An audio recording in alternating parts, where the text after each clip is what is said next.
Today I'm going to be sharing with you what I say and what questions I ask on each one of my web design and SEO sales calls to get the deal done. If you don't know me, my name is Tristan Parker, owner of Parker Digital. Now, I was once a struggling freelancer. I'm an introvert and I had no sales skills when I got into this. And over the years, I've managed to build what I call a really good two-step sales system that doesn't even feel like you're selling, and it has helped me close hundreds of thousands in revenue for my own agency. So if you're at the point where you've managed to secure yourself a sales-based conversation and you're not sure what to say, first of all, well done, and stick around because I'm going to show you. Now, before we get into the questions, I fully appreciate that sales can be a very daunting thing, especially if you don't have any previous experience. But the questions that I'm going to share with you today should act like a sidekick and a guide that will guide you through the conversational process.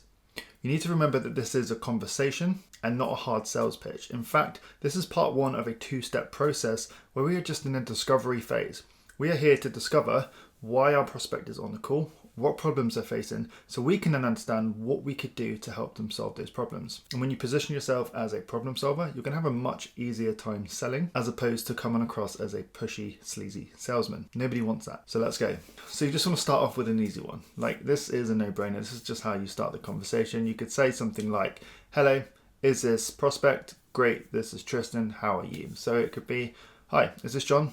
Great, it's Tristan. How are you?" Easy. It's not even really an example of a question, it's just more of what you say when you start the telephone conversation. So next, we kind of go into the initial rapport building, general chit chat, so you don't just dive straight into the kind of hardcore questions. And this is a little bit fluffy, so don't spend any more than 2 minutes on this section. But what you can say here is but I've given you a few examples of a couple of things that you can say, like, how was the weekend? Did you manage to do anything nice? Where are you based? You're based in location, right? So are you based in London, right? How long have you lived there? Or I was based in London, I was there last week, or I traveled there a year ago. Like, recently I've spoken to people in Canada and I went there 5 years ago, so I talk about my experiences there and where I went. You know, just general chit chat. It doesn't have to be anything too difficult here. And then the other example is, I've always wanted to visit. Do you recommend it? As I've just said, I visited location X years ago and I did X, Y, and Z. Okay, so there are examples there for you to use to just start this general conversation, and you kind of just breaking the ice at this point. So next, we're moving on to the actual nuts and bolts of this entire phone call, this conversation.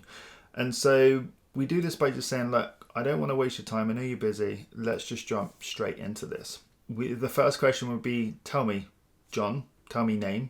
So tell me, John, what made you accept this call today? Okay, and the reason why we do this is because this whole call is about gathering information. We are discovering why they're here, why have they booked this call. And honestly, it doesn't matter whether you've reached out to them cold and managed to secure this meeting or whether they've come to you. This question is great because it allows them to kind of offload and speak freely. And you have to actively listen. You have to be good at not only asking these questions, but you have to actively listen. So you can write this information down because you need to gather as much intel as you possibly can because you will probably need it later. Certainly in this two-stage call process, during our demo call, there's a lot of information that we're recapping at the start of the call that we've discovered and spoken about in this initial phone call. So next we're actually moving on to understanding what's driving them, what's their desire, what's their goal. And we just ask simple questions like, what is it that you're trying to achieve?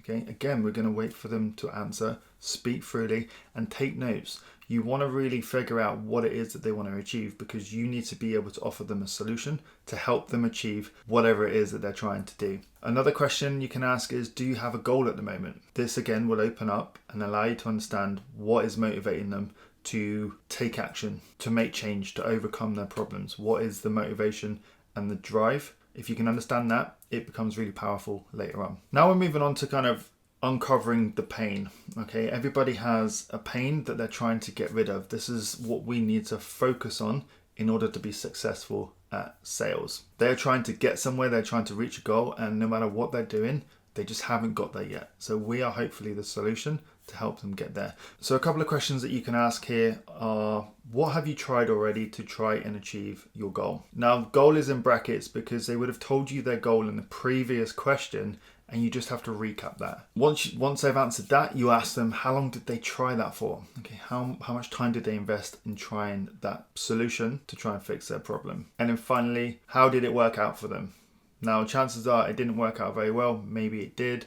for a short period and they had to stop it. We don't know. Every scenario is different. So this is why we ask these questions. And again, make notes. So it really allows us to understand what they've done previously and maybe why it went wrong. So then when we deliver them a solution, we can identify how we're different and how this time it's going to work out better for them. While continuing to uncover this pain, a couple more questions could be, can you tell me a little bit more about your current website strategy? Now this question is an interesting one and chances are they don't have one. So it's a bit of a trick, okay? But what it does, it makes them think like, oh damn, like I don't have a website strategy. Should I have one? I don't have any plan with my website. It's not doing anything. And so it makes them second guess this. And to be honest, we don't really care about their website strategy. Not really. Okay, it's more of a trick just to make sure that they are thinking that they need to have something in place and we're able to deliver it for them. Next question would be, okay, so what is the current process of taking a stranger and turning them into a customer? Again, they're probably not going to have a process, okay, but we're getting them to think about, oh damn, like I don't have a process. Maybe I need one. Maybe that's why, I'm trying to acquire more customers for my website and it's just not happening. Okay, we're uncovering the pain. We're making them think about, why these problems might exist, ready for them to have a solution in place. This is all genuine intel because it really helps us get a background of them, their business, what they've done. It maybe allows us to understand what their marketing budgets are and what they've spent on, so maybe they can reallocate certain things to have a better result. Okay, there's lots of reasons why we're asking these questions, and the more that you do this, the more that you can write the information down, read it, and think about, okay, this is a really good piece of information. I'm going to use this later on in the conversation to let them know why they should do X, Y, and Z instead. So for example, if a prospect is paying £1,000 or £2,000 on marketing each month and still not generating traffic to their site, you might be able to say, well, let's reallocate some of that budget to the website and get that fixed, and allocate a smaller budget to perhaps search engine optimization, where we can bring you traffic and then the website is designed to convert it. And that just gives you an example of what I'm trying to say here. Next, we move on to less of the pain, but understanding or discovering what they feel like their problems are with their website. So the first question we can ask is, currently, how many leads or sales, depending on whether it's an e-com store or a local based business, currently how many leads or sales do you get a month through the website? So we can start to understand if their website's working for them already. If they are getting leads already, understand what that value is and what do they want it to be. So that then sets your expectation as to what they are anticipating that you're going to hopefully be able to deliver. Next, we ask them, what's the lifetime value of a single customer? What is a single customer or a single project worth to them? If it's a business that has reoccurring customers, like a barbershop or an aesthetics clinic or a lawn mowing company, that customer's likely to come back. So you need to understand, well, what is a single customer worth to them, and that's how you're able to do that. So then we can switch it up, all right, and we can say to them, like, so John, like if your website was able to bring you a new customer, like that's worth X amount to your business. Agreed? So let's say there was kitchen renovation and a single project is worth, let's say, 10 grand. Then we'll just say, look, if we managed to bring you a single customer via the website, is that worth 10 grand to you? Chances are they're going to say yeah. That's great, because later down the line, when we try and pitch them a website for say 5 grand or even 10 grand, we can just say, look, we just need to get you one customer and the website's paid for itself. Like, I'm confident that we can do that. So if you can understand what customers are worth to them, it gives you a much better, stronger bartering opportunity later down the line when we do get to pricing. And now we're going to kind of switch it up again. Like we're done with the core questions here. Now we want to transition from like the discovery phase and introduce them to the demo phase. Okay, so as I've said, I've got a 2-part sales process. One is discovery. Part 2 is a demo.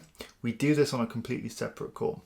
So what we say is, great, it sounds like your goal is to, and you'll just recap on their goal. They would have told you that already. So what we'd ask here is, great, it sounds like that your goal is recap on the goal, but problem, does that sound about right? So what we're basically saying here is, it sounds like that your goal is to increase customers to your website to bring you an extra 50 grand in revenue this year.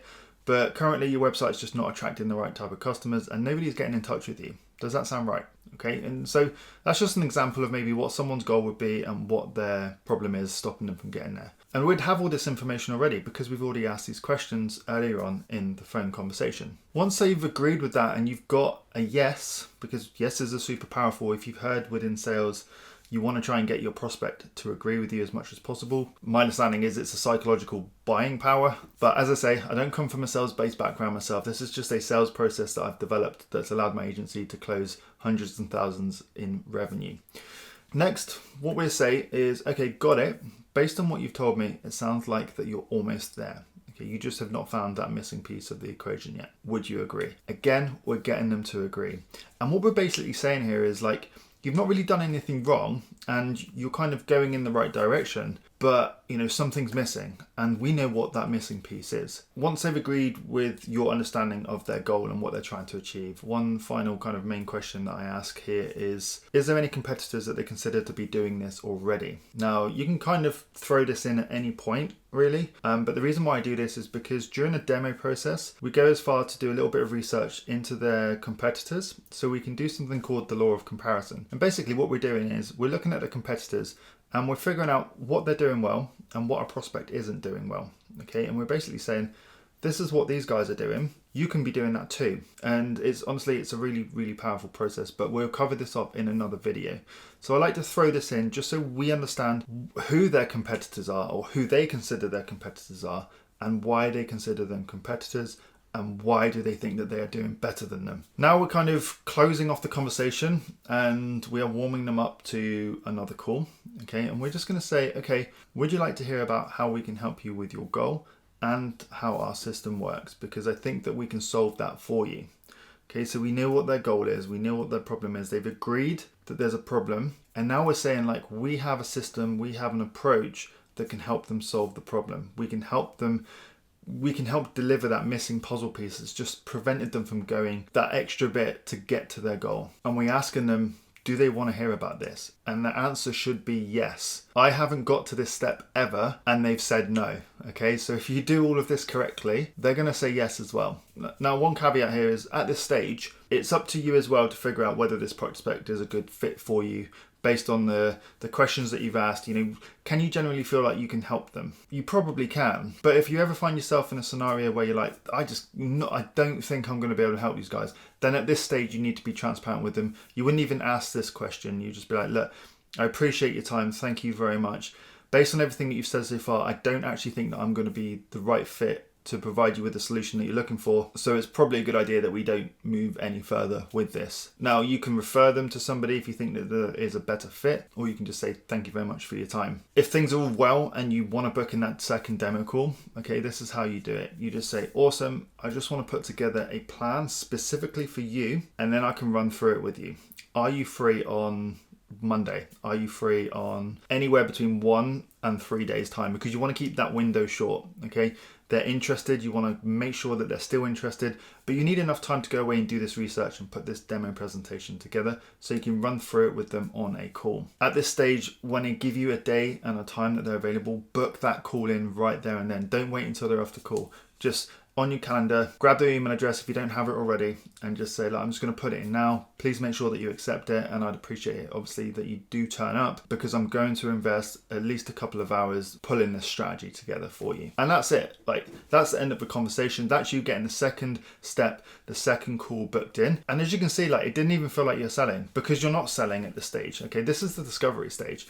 What we're doing here is we're figuring out what their problem is, so we can understand it, and we can start to think about how can we solve this for them by way of a website, or by way of SEO, or by way of marketing, or whatever services that it is that you are offering. And for me, once I have that information, I can do that research, I can take screenshots of the competitors, and I can pull it into my demo deck presentation template, and it probably takes me around 30 minutes. And this process is so powerful because you don't feel like you're selling. You have a whole process that you follow. You have a list of questions that you need to ask, and you now understand why you need to ask them. And as I said, it's allowed me to confidently and comfortably sell with no sales experience, to the point where my agency has managed to generate hundreds of thousands in revenue just from using this process.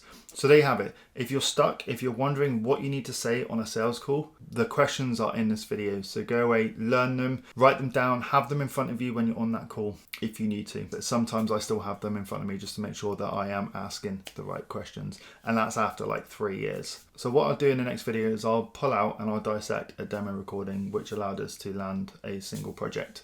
So you can start to see what that part 2 of this whole process looks like. So if you haven't already, subscribe and you'll be notified of when that's released. But yeah, thank you so much for sticking around. I appreciate it. I hope you found this valuable.